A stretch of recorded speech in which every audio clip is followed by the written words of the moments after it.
Hi, my name is Sip Mendez and welcome to Sip's Wood Chips.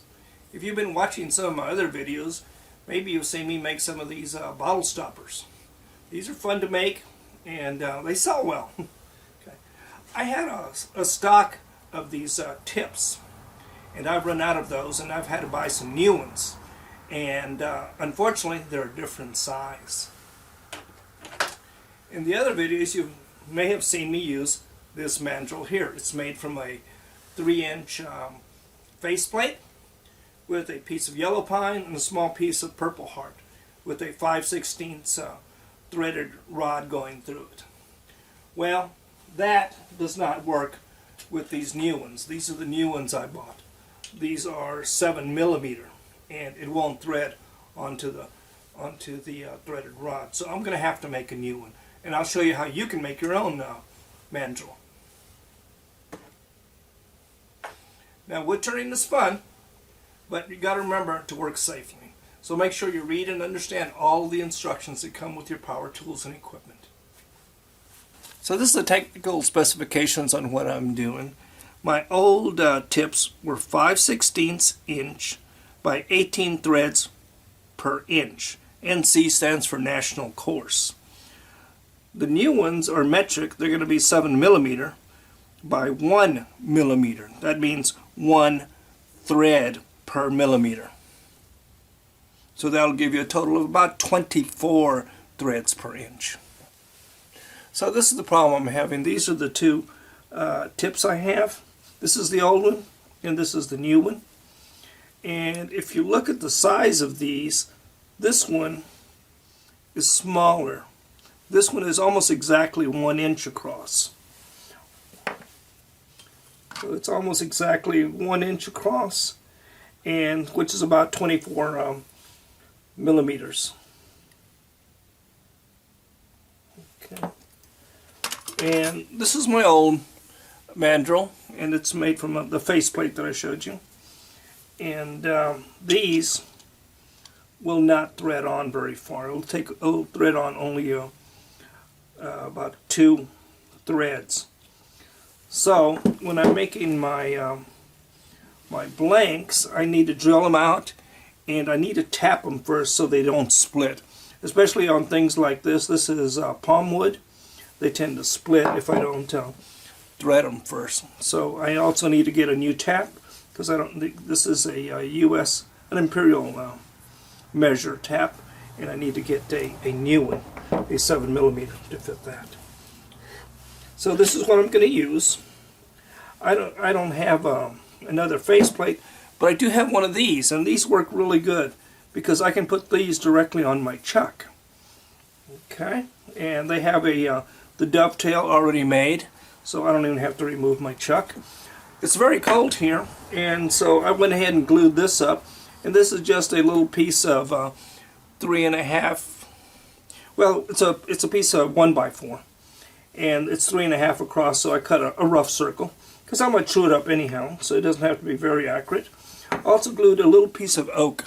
I want to use a good hard piece of wood here, so that I can tighten against it. Then these are the 5/16 bolts. This is the old size, but this is what I'm going to use for this one. This is, I happen to have a 7mm. It's only 2 inches long, so I'm going to have to recess it into this block. And I'll show you how to do that on the drill press. So the first thing I'm going to do, and I'm going to do this kind of crudely, I'm going to go ahead and drill a hole here. This is a little bit smaller than this is a 3/32 drill bit.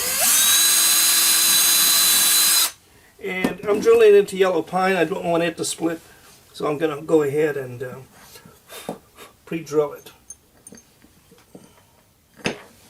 And I've got my little power screwdriver, so I'll go ahead and use that. Okay. Now, having drilled the first one and tightened it down, I know where the others are going to go.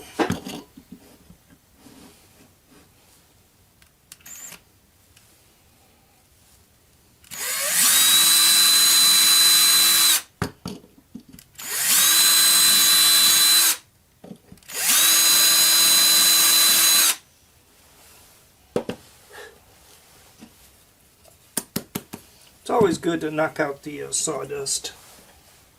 Otherwise it just binds in there.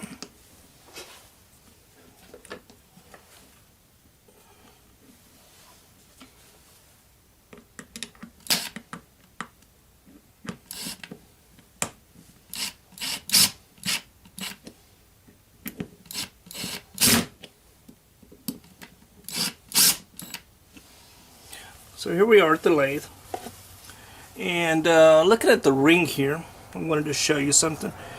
When you have these types of rings and faceplates, it's always good to mark at least one of the holes as being number 1. That way, if I take it apart and I put it back, I can realign it. Okay. So on the inside here, I'm going to put a dot to remind me that that's number 1. I'll mark it over here also, but this may get shaved off in a little while. I'm going to start truing this up. So let's go ahead and mount that on here.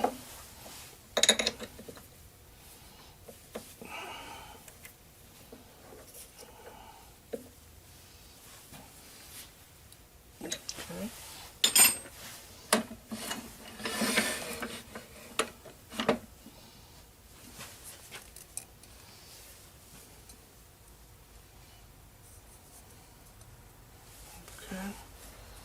That's free. Go ahead and spin that up.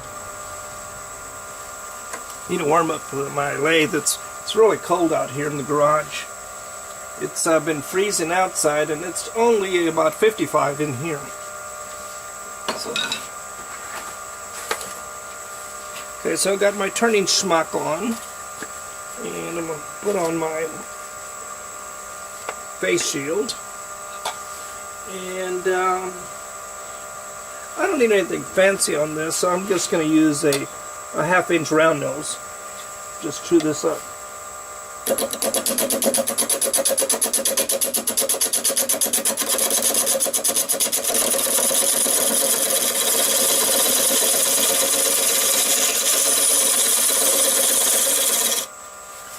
Okay, that will spin it at 500 RPMs. I'm going to go ahead and move it up to 1,000.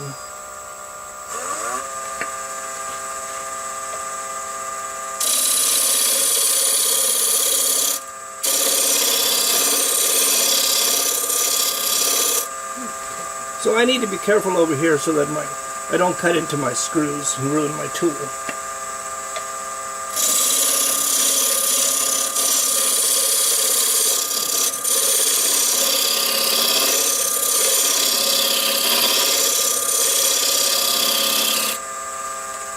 But I do want to round it over a little bit. That's yellow pine. Yellow pine cuts real easy.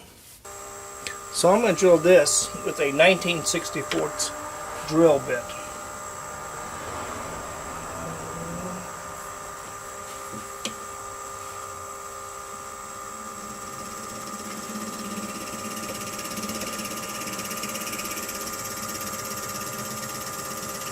And I have to drill all the way through. And as long as the waste material is coming out, I don't have to back it out.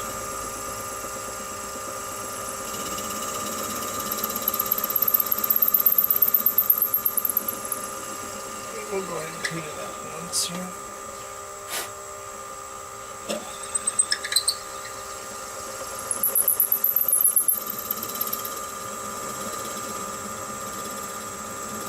Okay, I think we're through the oak already.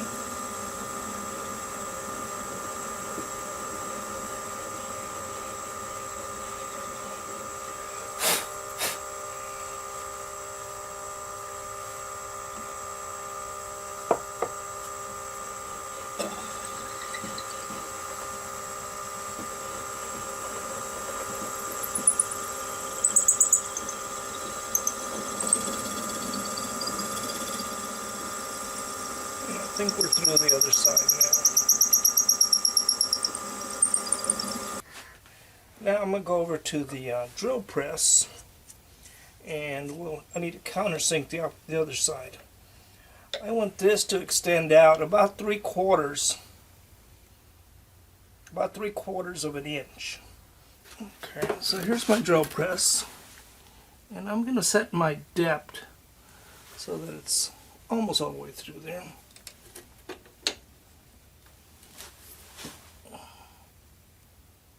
Because I want it to extend out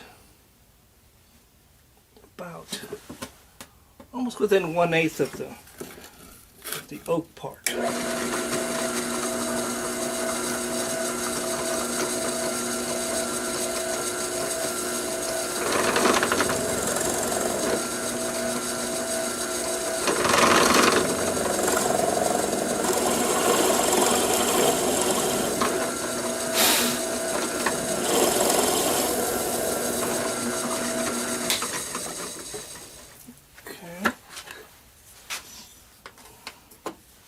So if I stick a drill bit in here,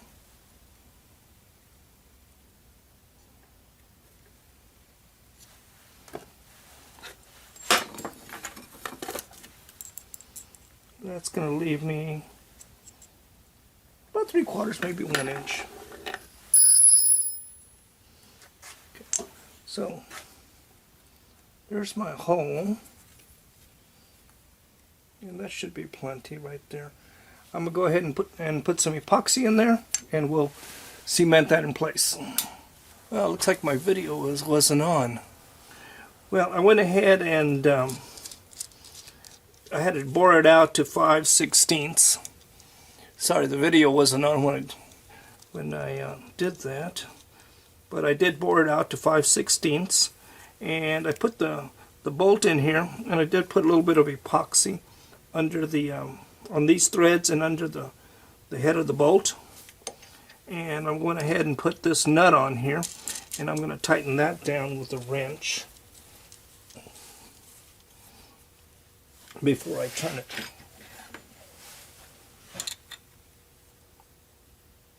Okay. So I have it remounted, lined up number 1 with the number 1 jaw, tightened it down. And let's spin it at about 850. And I'll go slow this time.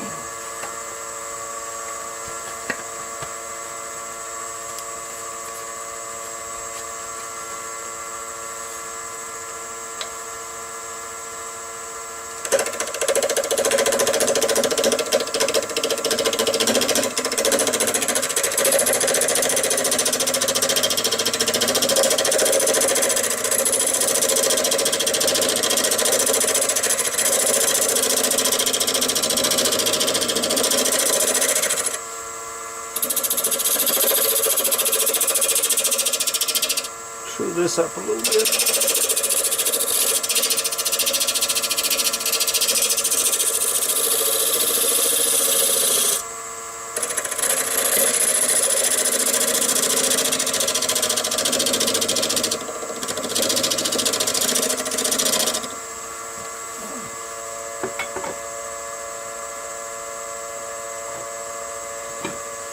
I think I'll get in there with the parting tool a little bit.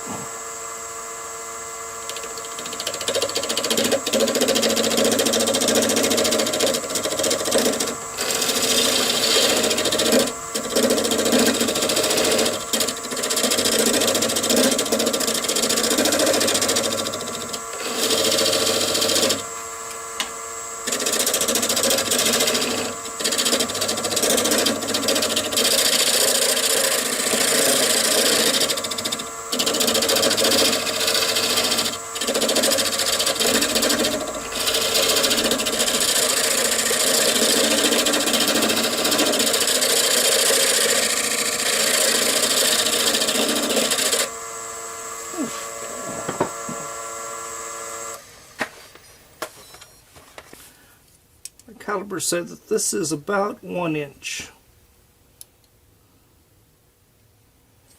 Okay, that's looks like 24 millimeters. Okay, and so I need to take off quite a bit more. So I'm gonna mark it with a pencil.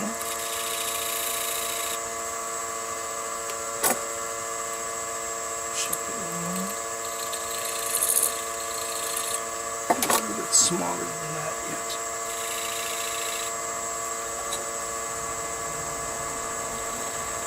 So right about that inside pencil line is 24.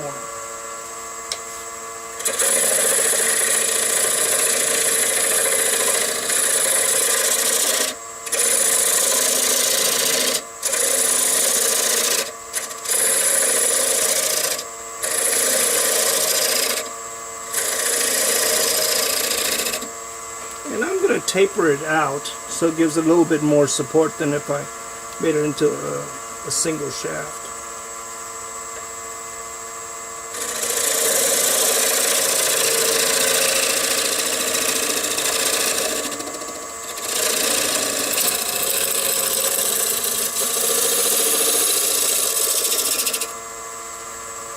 Okay. And as far as a mandrel is concerned, that's all I really need to do. I don't really care about this up down here. Okay.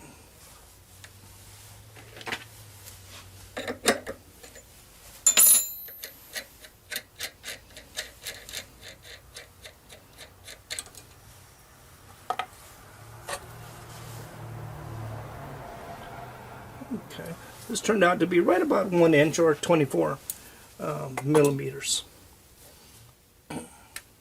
Well, there's my mandrel for next time. I don't have any blanks right now that I'm going to have cut, but I'll be doing that. I'm going to need to order a tap for this size of threads, 7 millimeter by 1 millimeter per inch. Okay. If you've enjoyed this video, click on like. If you're not a member of YouTube, sign up for an account. It's really simple, easy. You can ask questions, get answers, leave comments.